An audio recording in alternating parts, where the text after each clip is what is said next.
wabarakatuh. Perkenalkan, nama saya Wulandari dengan NIM 2003-2094. Di sini saya akan merangkumkan tugas yang telah diberikan tentang analisis pasar. Apa itu analisis pasar? Analisis pasar adalah penilaian kualitatif dan kuantitatif dari suatu pasar. Tujuan utama dari analisis pasar adalah menunjukkan kepada investor bahwa produsen memahami pasar dengan baik dan pasar tersebut cukup besar untuk membangun bisnis yang berkelanjutan. 5 hal dalam analisis pasar. Yang pertama, ada gambaran umum tentang struktur produk, yaitu menentukan sekumpulan produk untuk menentukan kebutuhan dasar. Yang kedua, batasan pasar yang relevan, yaitu batasan kelompok pesaing paling relevan yang dapat ditentukan, misalnya seperti merek. Yang ketiga, analisis permintaan industri, mempelajari siapa, mengapa, dan bagaimana konsumen atau pelanggan membeli jenis produk yang dijual di pasar. Yang keempat, analisis permintaan merek, yaitu untuk memahami bagaimana pembeli memilih antara merek atau penjualan di pasar yang relevan. Dan yang kelima itu ada namanya identifikasi, berdasarkan penelitian perusahaan tentang peluang pasar dan potensi pasar. Selanjutnya itu ada namanya langkah-langkah analisis pasar. Yang pertama itu menentukan pasar yang relevan, yang harus dilakukan untuk memahami pasarnya terlebih dahulu, contohnya dalam bidang transportasi. Yang kedua itu ada analisis permintaan primer, contohnya itu seperti pesawat terbang, kereta api. Faktor yang menjadikan merek memilih salah satu transportasi.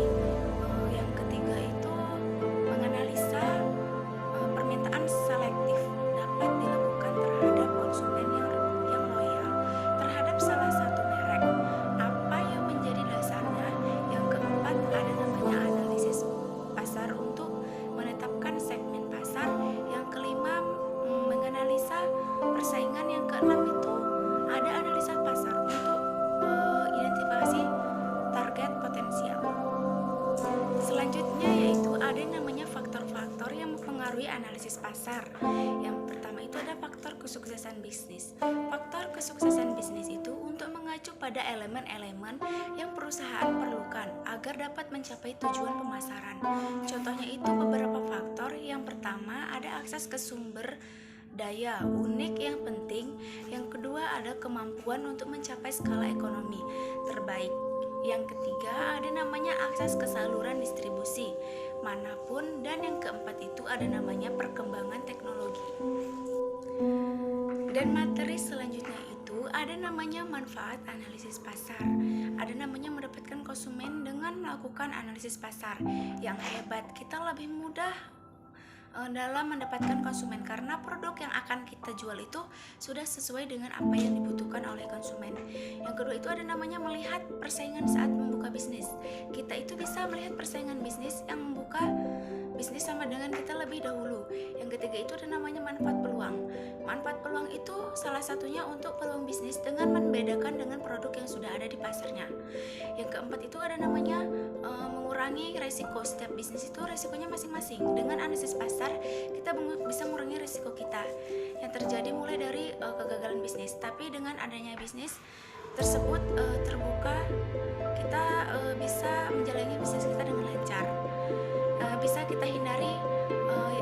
Yang kelima itu ada juga namanya rancangan jangka panjang. Dalam melakukan analisis pasar, kita akan melakukan langkah-langkah dari kedepannya untuk menjalankan bisnis. Yang keenam itu menjadi tren bisnis untuk menganalisis pasar yang dilakukan juga memberikan manfaat bagi bisnis, terutama memunculkan ide-ide baru untuk menjadikan sebagai tren bisnis. Kita yang terakhir itu atau yang ketujuh ada namanya mendapatkan keuntungan yang cepat. Manfaat yang terakhir dalam proses analisis pasar, mendapatkan keuntungan yang lebih cepat dibandingkan tanpa melakukan proses dalam menganalisis pasar tersebut. Sekian dari video yang telah saya paparkan, kurang dan lebihnya saya mohon maaf. Wabillahi taufiq wal hidayah. Wassalamualaikum warahmatullahi wabarakatuh.